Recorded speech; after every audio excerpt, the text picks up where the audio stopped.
Welcome to the RPTM podcast, the show that breaks down the myths of monolithic history and tells our story through multiple lenses. I'm your host, Professor Ryan Lancaster. Today's episode is partially underwritten by you, the listener. Find out ways to support the podcast on my website, ryanglancaster.com.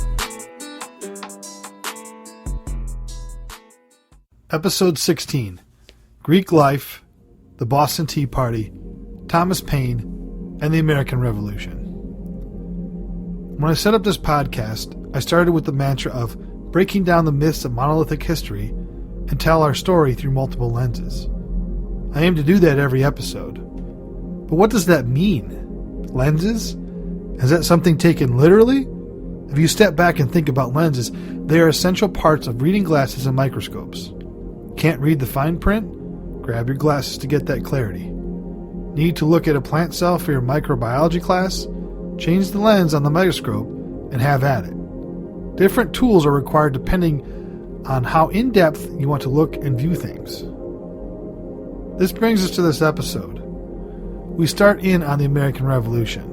The seminal event in American history is so jam-packed with books, documentaries, first-person accounts, and historical landmarkers that we have a broad base to draw history from. Their entire college course is dedicated to this one event. We will start with a cookie-cutter standard overview of the war, and we'll transition to the finite in later episodes, really breaking down the people and places as far as we can go. Be prepared to jump back and forth in time and give your eyes a chance to readjust.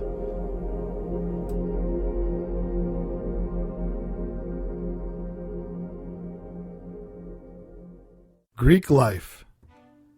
The North American fraternity and sorority system began with students who wanted to meet secretly, usually for discussions and debate, not thought appropriately by their school's faculty.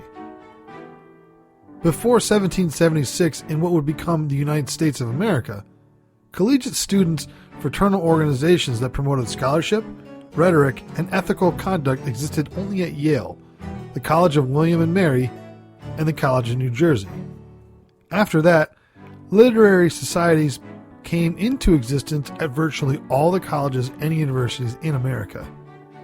The Latin societies were formal organizations, often with large assembly rooms.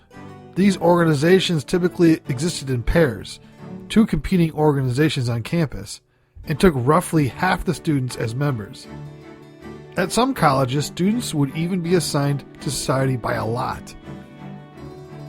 These societies' itineraries exercises usually consisted of a debate, and the meetings were open to the public. In addition to a discussion, members could be assigned original poems, essays, and fiction to compose and deliver. Each society had distinctive meetings with political, social, and religious discussion. These organizations also often adopted mottos in Greek or Latin, and some had Greek letter names, such as Phi Kappa Society at the University of Georgia. These organizations figure prominently in fraternities and sororities development because the early fraternities were considered private versions of the open Latin societies. The format of these meetings were derived from Latin societies' exercises. The Latin societies thrived until the American Civil War. It was suggested that later college fraternities undermined them. There was an attempt to restore some of these organizations in the 1870s. Few survived, either in the original society or with one or more breaks in history at the University of Georgia and Yale. The Phi Beta Kappa Society, founded on December 5, 1776, at the College of William and Mary in Williamsburg, Virginia, was the first fraternal organization in the United States, established the precedent for naming American college societies after Greek letters. The group consisted of students who frequented the Raleigh Tavern as a joint meeting area off the college campus. There is a persistent rumor that the Masonic Lodge also met in the same place, but the Freemasons used a different building in Williamsburg. Whether the students organized to meet more freely and discuss non-academic topics or discuss politics in the Revolutionary Society is unknown. The earliest records indicate only that the students met to debate and engage in oratory and on issues that would have been not far removed from the curriculum. There were Latin-named literary societies at William and Mary, which were large debating societies, which had lost all reputation for letters, and were noted only for the debauchery and hospitality of their members. The new society was intended to be purely of domestic manufacture, without any connection whatever with anything European, either English or German. The founders of Phi Beta Kappa declared that the society was formed for congeniality, promoted good fellowship with friendship as its basis and benevolence, and literature as its pillars. At first, the only secrets were the mysterious letters used on the badge. By a stroke of good fortune, the society initiated a Yale student before disbanding at British forces advance. This student brought Phi Beta Kappa to Harvard and Yale, and from there the society was able to continue. As Phi Beta Kappa developed, it came to be a very influential faculty association and select students across several colleges. The chapters became larger and focused on rhetoric and class elections while abandoning the close social bond that had defined the first chapter. Membership was becoming more of an honor and less a part of a functioning society. No other Greek letter student society was formed until the inception of Chi Delta Theta, a senior class society at Yale, in 1821.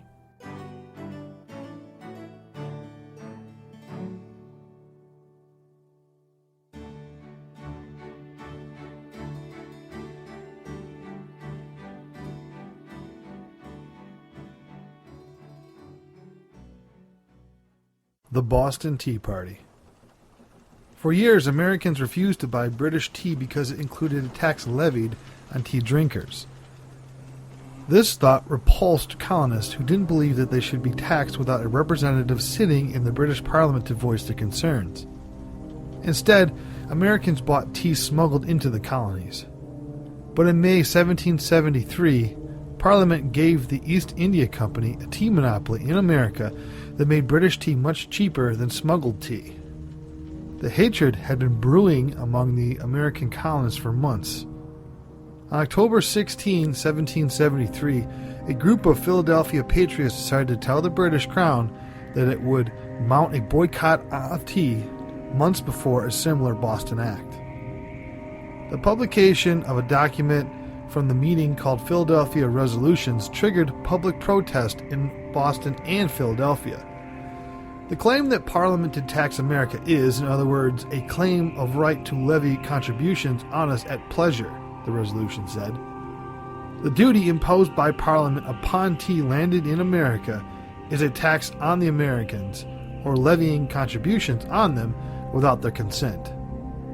The resolutions also made it clear that the group thought the Crown would use the money raised by the tea tax through the Townshend Acts to eliminate local governments run by the colonies.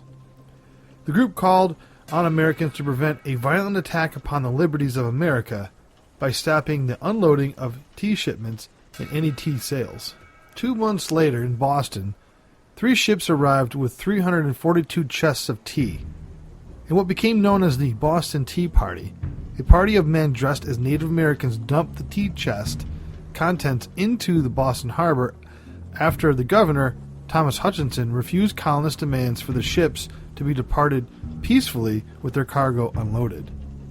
In late December 1773, one ship with 698 cases of tea attempted to land in Philadelphia, but it was turned away. A group of 6,000 Philadelphians met at the State House to discuss the situation in what was the largest mass gathering in the colonies. Tea shipments were also blocked in New York and Charleston. The violent protests in Boston Harbor were met with a direct response from Great Britain.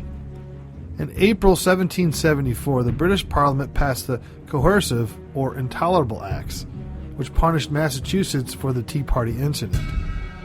The acts took away home rule from Massachusetts and forced all Americans to board British troops in occupied buildings.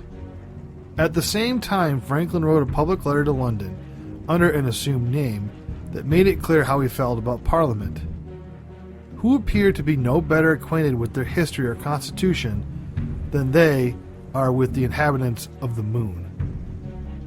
The flame of liberty in North America shall not be extinguished. Cruelty and oppression and revenge shall only serve as oil to increase the fire, Franklin added. The other colonies saw the acts as punishment targeted at all of them, and by 1774, the First Continental Congress met in Philadelphia to determine an appropriate response. The following April, fighting broke out at Lexington and Concord, and the American Revolution was underway.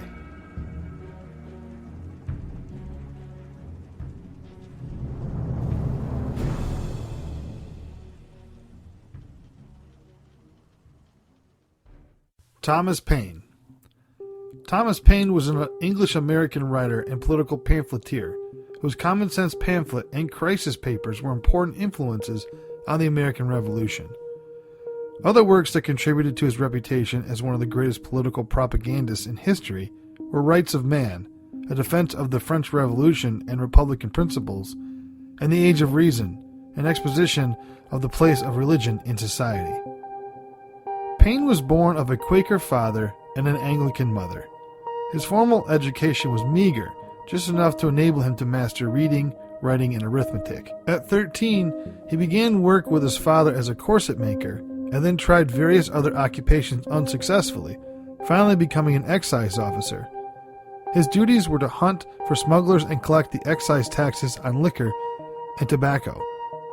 The pay was insufficient to cover living costs, but he used part of his earnings to purchase books and scientific apparatus. Repeated failures marked Paine's life in England. He had 2 brief marriages. One was unsuccessful or unhappy in every job he tried. He was dismissed from the excise office after he published a strong argument in 1772 for a raise in pay as the only way to end corruption in the service. When his situation appeared hopeless, he met Benjamin Franklin in London, who advised him to seek his fortune in America and gave him letters of introduction. Paine arrived in Philadelphia on November 30th, 1774. He helped found and edit the Pennsylvania magazine for 18 months. Besides, Paine published numerous articles and some poetry, anonymously or under pseudonyms.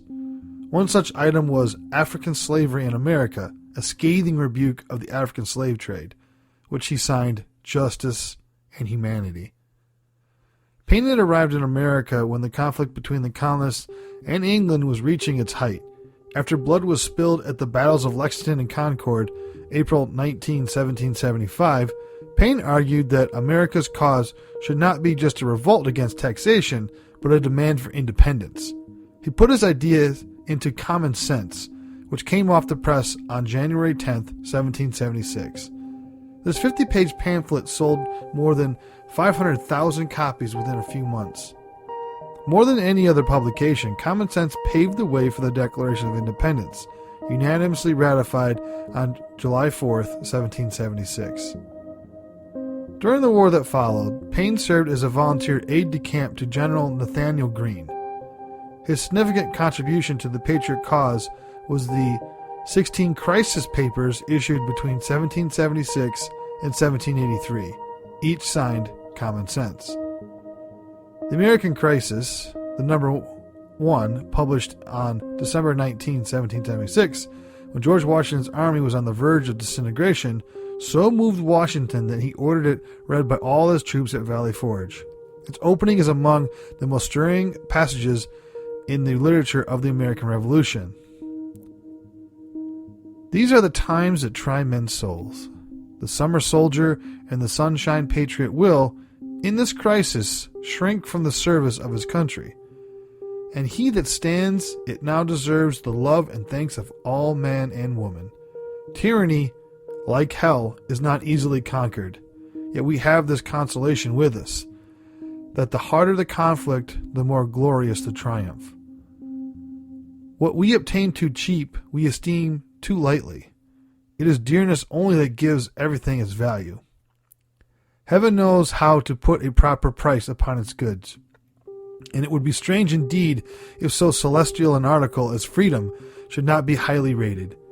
Britain, with an army to enforce her tyranny, has declared that she is a right not only to tax but to bind us in all cases whatsoever.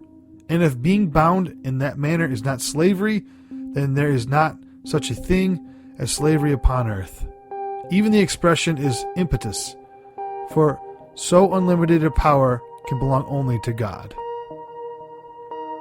This paper, combined with the subsequent victory of Washington's army at the Battle of Trenton later in the month, had the probable effect of inspiring many soldiers, whose term of service would expire January 1st, to re-enlist. The 1777 Congress appointed Paine Secretary to the Committee of Foreign Affairs. He held the post until early 1779, when he became involved in a controversy with Silas Deane, a member of the Continental Congress, whom Paine accused of seeking to profit personally from French aid to the United States. But in revealing Deane's machinations, Paine was forced to quote from secret documents to which he had access as Secretary of the Committee for Foreign Affairs. As a result, despite the truth of his accusations, he was forced to resign his post. Paine's desperate need for employment was relieved when he was appointed clerk to the General Assembly of Pennsylvania on November 2, 1779. In this capacity, he had frequent opportunity to observe the American troops were at the end of their patience because of a lack of pay and scarcity of supplies. Paine took $500 from his salary and started a subscription for the relief of the soldiers. In 1781, pursuing the same goal, he accompanied John Lawrence to France. The money, clothing, and ammunition they brought back with them were essential to the Revolution's final success. Paine also appealed to the separate states to cooperate for a well-being of the entire nation. In Public Good, written in 1780, he included a call for a national convention to remedy the ineffectual Articles of Confederation and establish a strong central government under a continental constitution. At the end of the American Revolution, Paine again found himself poverty-stricken. His patriotic writings had sold by the hundreds of thousands, but he had refused to accept any profits so that cheap editions might be widely circulated. In a petition to Congress endorsed by Washington, he pleaded for financial assistance. Paine's opponents buried it in Congress, but Pennsylvania gave him £500 and New York a farm in New Rochelle. Paine devoted his time to inventions, concentrating on an iron bridge without piers and a smokeless candle. In April 1787, Paine left for Europe to promote his plan to build a single arch bridge across a broad river near Philadelphia. But in England, he was soon diverted from his engineering project. In December 1789, he published anonymously a warning against Prime Minister William Pitt's attempt to involve England in a war with France over the Dutch Republic, reminding the British people that war had but one thing certain, and that is increase of taxes. And it was the French Revolution that now filled Paine's thoughts. He was enraged by Edmund Burke's attack on the uprising of the French people and his reflections of the Revolution in France. And, though Paine admired Burke's stand in favor of the American Revolution, he had rushed into print with his celebrated answer, The Rights of Man, on March 13, 1791. The book immediately created a sensation. At least 8 editions were published in 1791, and the work was quickly reprinted in the U.S., where the Jeffersonian societies widely distributed it. When Burke replied, Paine returned with Rights of Man Part 2, published on February 17, 1792. What began as a defense of the French Revolution evolved into an analysis of the fundamental reasons of discontent in European society and a remedy for the evils of arbitrary government, poverty, illiteracy, unemployment, and war. Paine spoke out effectively in favor of republicanism as against monarchy and outlined a plan for popular education, relief for the poor, pensions for aged people, and public works for the unemployed, all to be financed by the levying of a progressive income tax. Paine's proposal spelled bloody revolution, and the government ordered the book banned and the publishers jailed to the ruling class. Paine himself was indicted for treason, and an order went out for his arrest.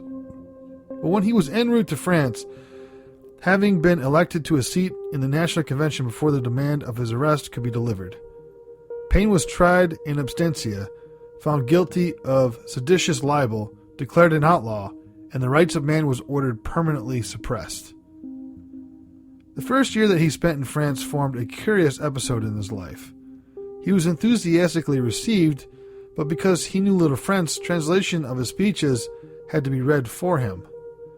In France, Paine hailed the abolition of the monarchy, but deplored the terror against the royalists and fought unsuccessfully to save King Louis XVI's life, favoring banishment rather than execution, which he argued would alienate American sympathy. He was to pay for his efforts to save the king's life when the radicals under Maximilien Robespierre took power. Paine was imprisoned from December 28, 1793 to November 4, 1794, when, with the fall of Robespierre, he was released and, though seriously ill, readmitted into the National Convention. While in prison, the first part of Paine's Age of Reason was published in 1794, and Part 2 followed it after his release in 1796. Although Paine made it clear he believed in a supreme being and, as a deist, opposed only organized religion, the work won him a reputation as an atheist among the Orthodox. The publication of his last great pamphlet, Agrarian Justice, in 1797, with its attack on inequalities in property ownership, added to his many enemies in establishment circles. Paine remained in France until September 1, 1802, when he sailed for the United States. He quickly discovered that his services to the country had been all but forgotten, and that he was widely regarded only as the world's greatest infidel. Despite his poverty and physical condition, worsened by occasional drunkenness, Paine continued his attacks on privilege and religious superstitions. He died in New York City in 1809 and was buried in New Rochelle on the farm given to him by the state of New York as a reward for his revolutionary writings. 10 years later, William Cobbett, the political journalist, exhumed the bones and took them to England, where he hoped to give Paine a funeral worthy of his outstanding contributions to humanity. But the plan backfired, and the bones were lost, never to be recovered. At Paine's death, most U.S. newspapers reprinted the obituary notice from the New York Citizen, which read in part, "He had lived long, did some good, and much harm." This remained the verdict of history for more than a century following his death. But the tide has turned. On January 30th, 1937, the Times of London referred to him as the English Voltaire, and on May 18, 1952, Paine's bust was placed in the New York University Hall of Fame.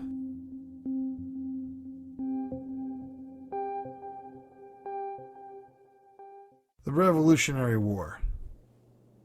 The American Revolution arose from growing tensions between Great Britain's 13 North American colonies and the colonial government, representing the British Crown. Skirmishes between British troops and the colonial militia in Lexington and Concord in April 1775 kicked off the armed conflict. By the following summer, the rebels were waging a full-scale war for their independence. France entered the American Revolution on the colonist side in 1778, turning what they had essentially been a civil war into an international conflict. After French assistance helped the Continental Army force the British to surrender at Yorktown, Virginia in 1781, the Americans had effectively won their independence, though fighting would not formally end until 1783. For more than a decade before the American Revolution outbreak in 1775, tensions had been building between colonists and the British authorities. The French and Indian War brought new territories under the Crown's power, but the expensive conflict led to new and unpopular taxes. The British government attempts to raise revenue by taxing the colonies met with heated protest among many colonists, who resented their lack of representation in Parliament and demanded the same rights as other British subjects. Colonial resistance led to violence in 1770, when British soldiers opened fire on a mob of colonists, killing 5 men known as the Boston Massacre. After 1773 in December, when a band of Bostonians dressed as Mohawk Indians boarded British ships and dumped 342 chests of tea into Boston Harbor during the Boston Tea Party, an outraged Parliament passed a series of measures designed to reassert imperial authority in Massachusetts.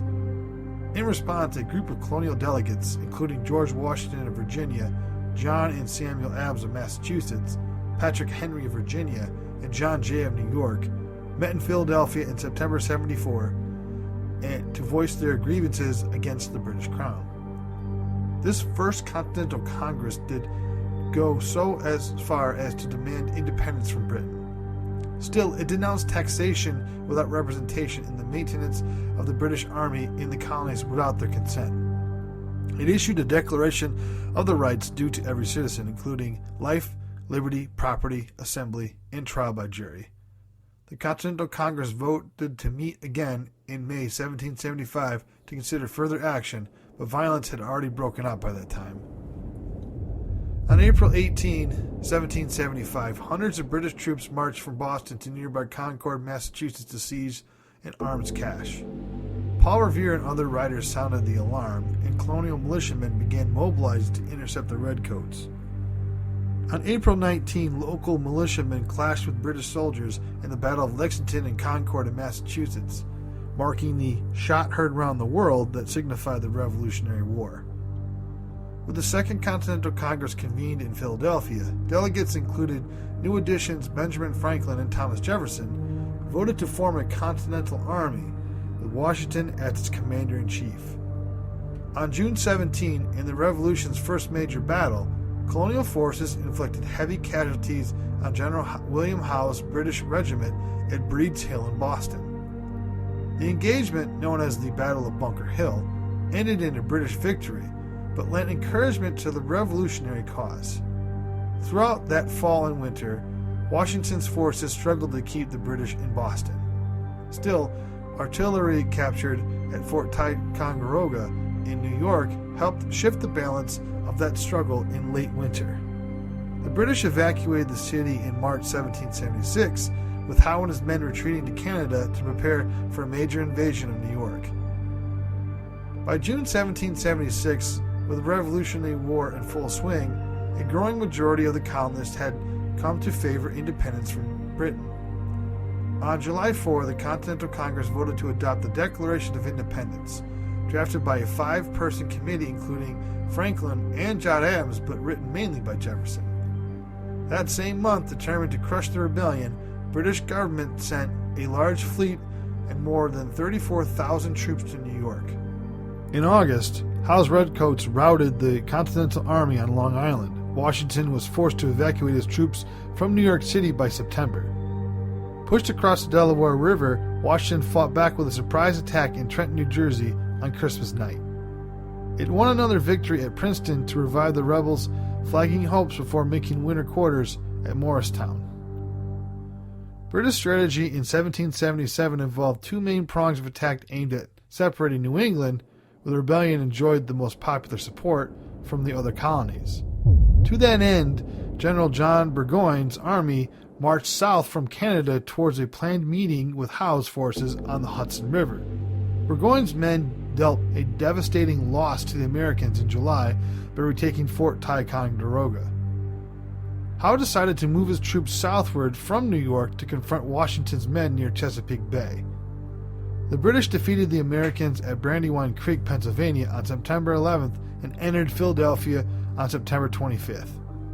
Washington rebounded to strike Germantown in early October before withdrawing to winter quarters near Valley Forge. Howe's move had left Burgoyne's army exposed near Saratoga, New York, and the British suffered the consequences of this on September 19, when American force under General Horatio Gates defeated them at Freeman's Farm at the First Battle of Saratoga. After suffering another defeat on October 7 at Bemis Heights, the Second Battle of Saratoga, Burgoyne surrendered his remaining forces on October 17th. The American victory of Saratoga would prove to be a turning point of the American Revolution, as it prompted France, which had been secretly aiding the rebels since 1776, to enter the war openly on the American side. However, it would not formally declare war on Great Britain until June 1778. The American Revolution, which had begun as a civil conflict between Britain and its colonies, had become a world war. During the long, hard winter at Valley Forge, Washington's troops benefited from the training and disciplines of the Prussian military officer Baron Friedrich von Steuben, sent by the French, and the leadership of the French aristocrat Marquis de Lafayette. On June 28, 1778, a British forces under Sir Henry Clinton, who had replaced Howe as Supreme Commander, attempted to withdraw from Philadelphia to New York. Washington's army attacked them near Monmouth, New Jersey. The battle effectively ended in a draw as the Americans held their ground, but Clinton could get his army and supplies safely to New York. On July 8, a French fleet arrived off the Atlantic coast, ready to battle with the British. A joint attack on the British at Newport, Rhode Island, in late July failed, and for the most part, the war settled into a stalemate phase in the North. The Americans suffered several setbacks from 1779 to 1781, including General Benedict Arnold's defection to the British and the first serious mutinies within the Continental Army. In the South, the British occupied Georgia by early 1779 and captured Charleston, South Carolina in May 1780. Under Lord Charles Cornwallis, British forces began an offensive in the region, crushing Gates's American troops at Camden in mid-August. However, the Americans scored a victory over Loyalist forces at Kings Mountain in early November. Nathaniel Greene replaced Gates as the American commander in the South that December. Under Greene's command, General Daniel Morgan scored a victory against a British force led by Colonel Tarleton at Cowpens, North Carolina, on January 17, 1771. By the fall of 1781, Greene's American forces had managed to force Cornwallis and his men to withdraw to Virginia's Yorktown Peninsula, near where the York River empties into the Chesapeake Bay. Supported by a French army commander by General Jean-Baptiste de Rochambeau, Washington moved against Yorktown with around 14,000 soldiers. In contrast, a fleet of 36 French warships offshore prevented British reinforcements or evacuation. Trapped and overpowered, Cornwallis was forced to surrender his entire army on October 19. Claiming illness, the British general sent his deputy, Charles O'Hara, to surrender. After O'Hara approached Rochambeau to surrender his sword, the Frenchman deferred to Washington. Washington gave the nod to his deputy, Benjamin Lincoln, who accepted it. Though the American independence movement effectively triumphed at the Battle of Yorktown, contemporary observers did not see the decisive victory yet. British forces remained stationed around Charleston, and the powerful main army still resided in New York. Though neither side would take a decisive action over the better part of the next 2 years, the British removal of their troops from Charleston and Savannah in late 1782 finally pointed to the end of the conflict. British and American negotiators in Paris signed preliminary peace terms in Paris late that November. On September 3, 1783, Great Britain formally recognized the United States' independence in the Treaty of Paris.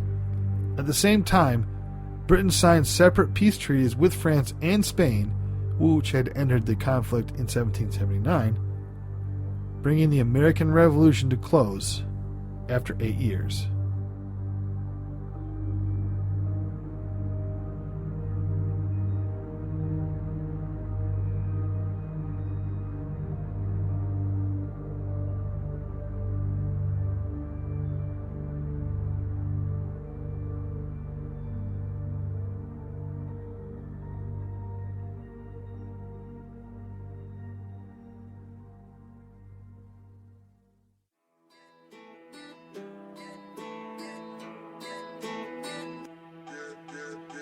You've been listening to the RPTM podcast.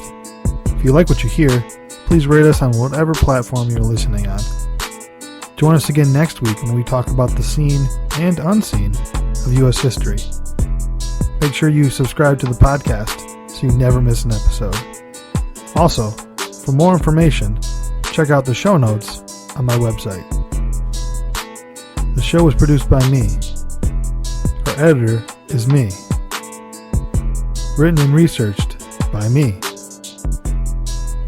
Music is Down South by Bliv Beats. I'm Ryan Lancaster, and this was the RPTM podcast.